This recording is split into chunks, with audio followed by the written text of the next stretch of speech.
Hello, Lindsay. How are you? I'm doing great, Aubrey. How are you? What are we getting into today? Ooh, we're talking about crime again. We shared so much great vocab on the last episode. And I'm wondering, Lindsay, is there a lot of crime where you live? I guess that's a hard question to answer. It's kind of a relative question, right? Yeah. Some state, Colorado is definitely not a high crime state compared to other states in the U.S. But I mean, it feels like in the last few weeks, there's been a lot of shelter in place orders. We had one just right in my neighborhood, Really? a few blocks from my house. Due to shootings or yeah. wow. Someone, I think it was a cop that had gotten shot or something, or someone had attempted to shoot a cop. And so, you get the shelter in place and I'm thinking, should I bring my dog out to go to the bathroom or should I stay in the house? So it's sort of a nuanced answer, Aubrey. Yeah, because that's a good point. It depends on where you're comparing it to, right? Yes. Interesting. Well, we talked a lot about crime in the last episode. We shared a plethora of Band 9 vocabulary, and you can listen to these out of order. Today, we're going to share Band 9 sample answers for part 3, speaking part 3 and speaking part 2. But as we mentioned on the last episode, this comes up all over the IELTS writing exam as well. So you need this high scoring vocabulary. You'll definitely want to listen to both episodes of this series. Oh, for sure. And, stick with this episode now, but go back and listen to part 1 if you haven't covered that, because that will give you that really nice list of vocabulary words. You want your vocabulary to be different from other candidates. I think that's what it comes down to, right, Aubrey? Exactly. Yes. Right. You don't want those Band 6 very common words. We shared a lot of less common, more topic-specific vocab that'll boost your vocabulary scores.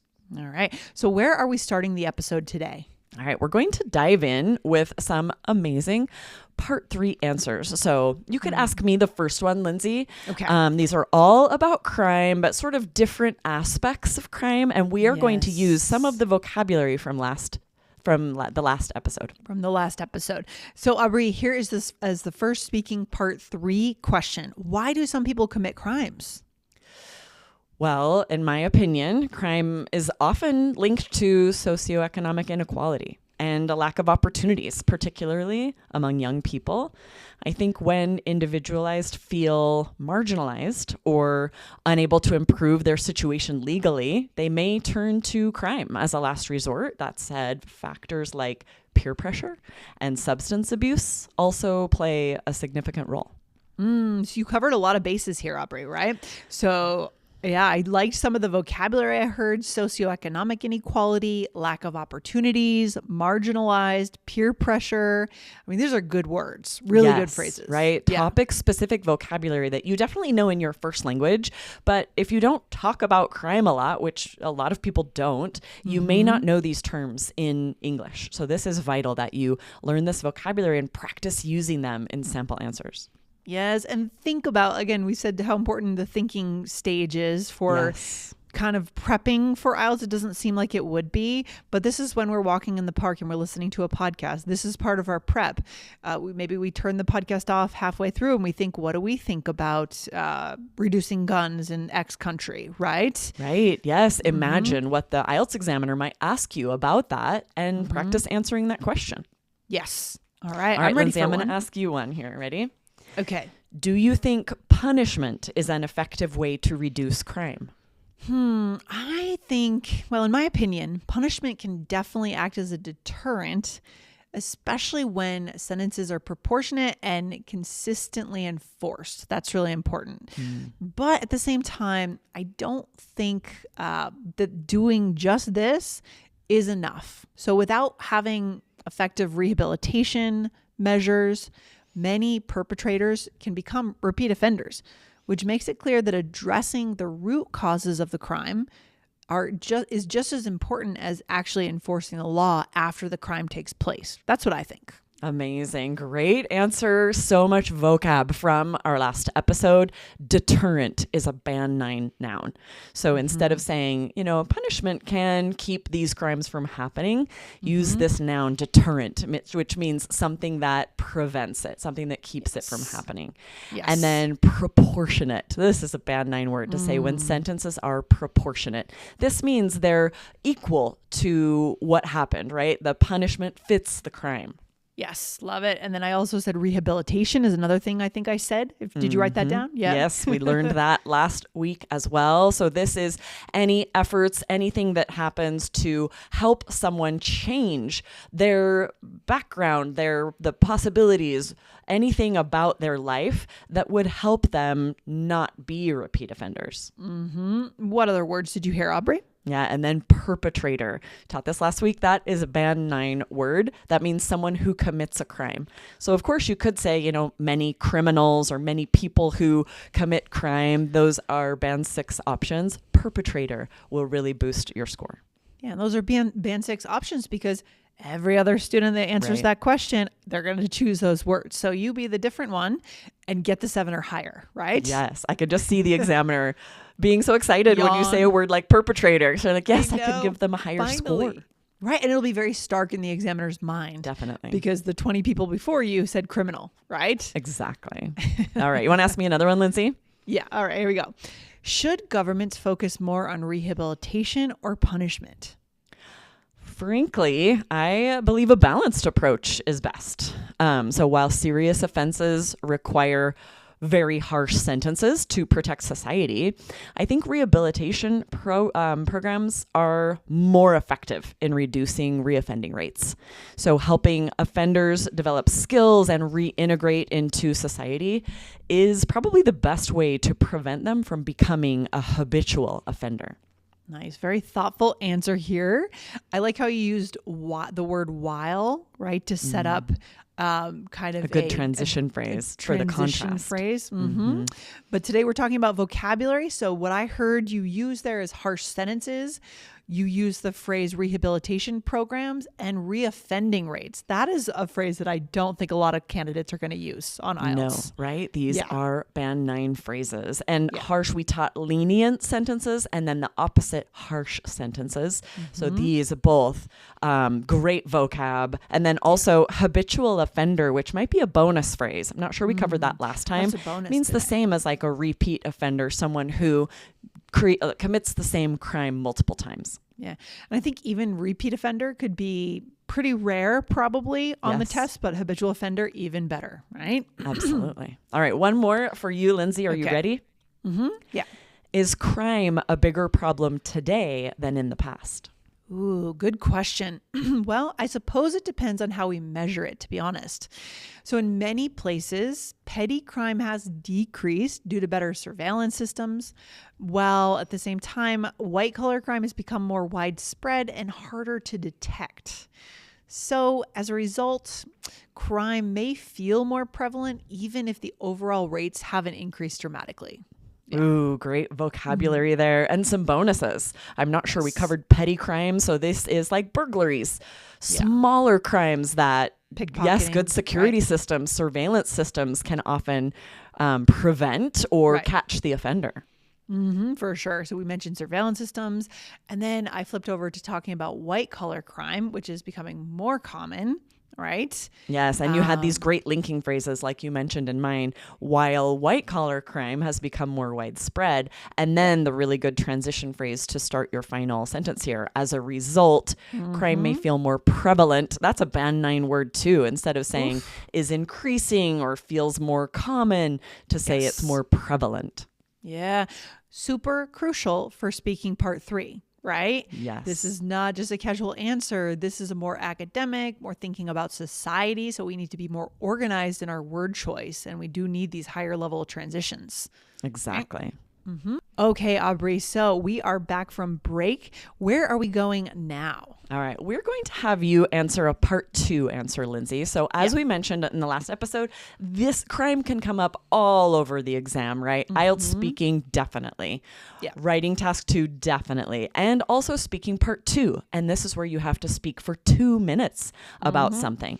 There are a lot of different IELTS answers that have been on past tests, will definitely be on future tests about crime. So we're going to have Lindsay answer one, and then I'll provide feedback, some of the impressive phrases that she's able to use. Yeah. I will time you. So normally you have 1 minute to think about your answer. So I gave Lindsay that. She thought about what she would say for about a minute.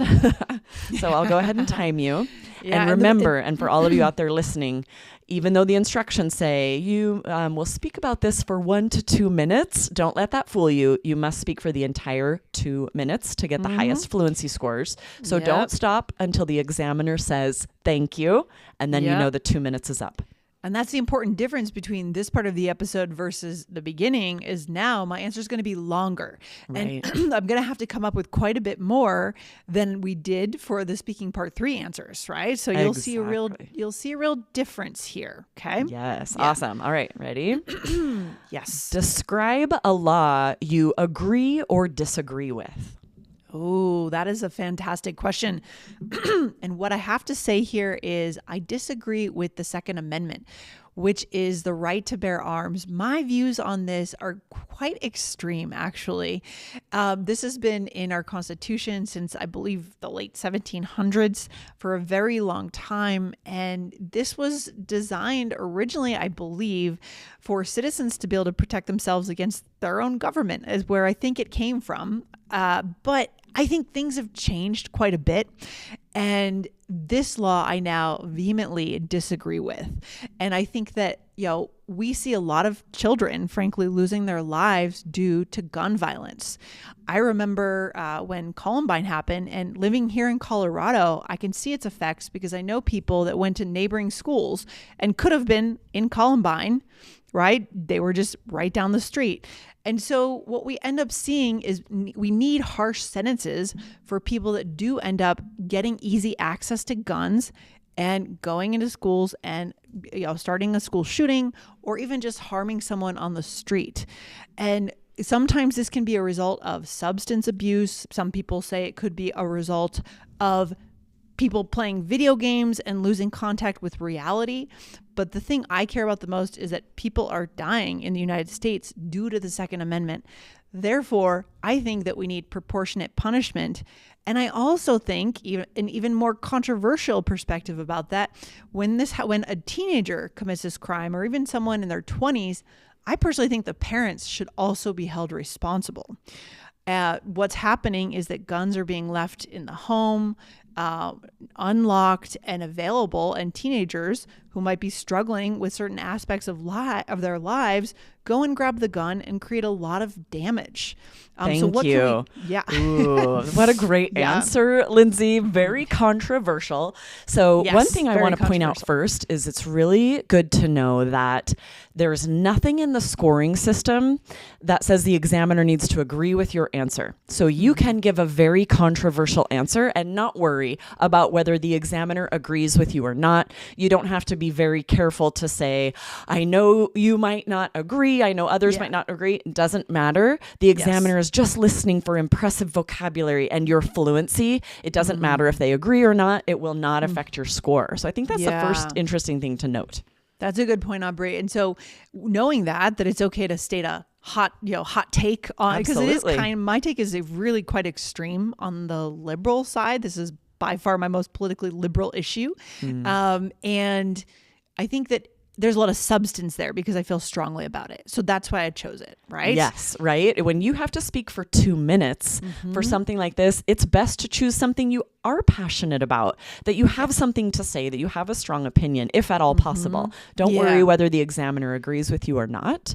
What matters is that you have something to say, right? Yeah. So instead that being of choosing said, something that would feel a little more neutral and less hot of a topic, but then you don't have much to say because it's not really a hot topic. It's not a hot take, right? Exactly. So feel free to be controversial. Of course, you would never want to say anything racist, prejudiced, right? There are things you, of course, would never want to do on IELTS, but you can share a controversial opinion, definitely. Yeah. Yes. So moving on to the amazing vocabulary you used, a lot of the vocabulary we taught in this series. But first of all, I'm going to just kind of go in order. I loved that you shared the history of the law. When you have 2 minutes to fill, I think that's so smart that you kind of shared how long the Second Amendment has been a law, and then saying things have changed, right? So you're using the present perfect to show, things are different now. Things have changed. Yeah. And then this chunk was really impressive to say, this law I now vehemently disagree with. First of all, this adverb, band 9 vehemently instead of like really, or I really disagree. I vehemently disagree. Yeah. And this chunk is interesting. You'll be able to plug in, you could use this as a template and the noun could come after. You also could say, I now vehemently disagree with this law. So the noun, the subject can come before or after. And that is such a powerful chunk that you could use for a lot of different answers.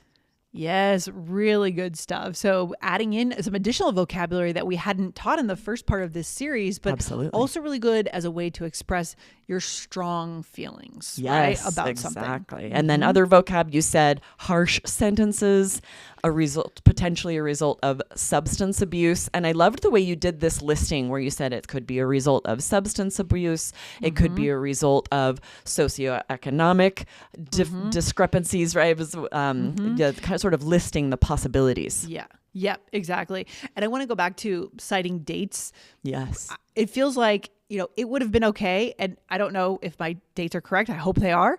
But it probably would have been okay if they weren't right, Aubrey? I mean, It's okay. You could say like since the 1900s, the examiner's not going to say, "Ooh, that's wrong."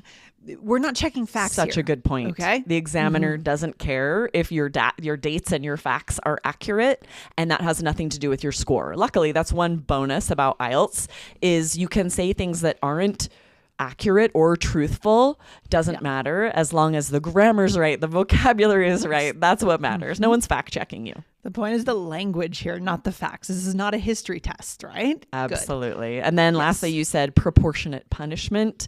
And I loved this chunk.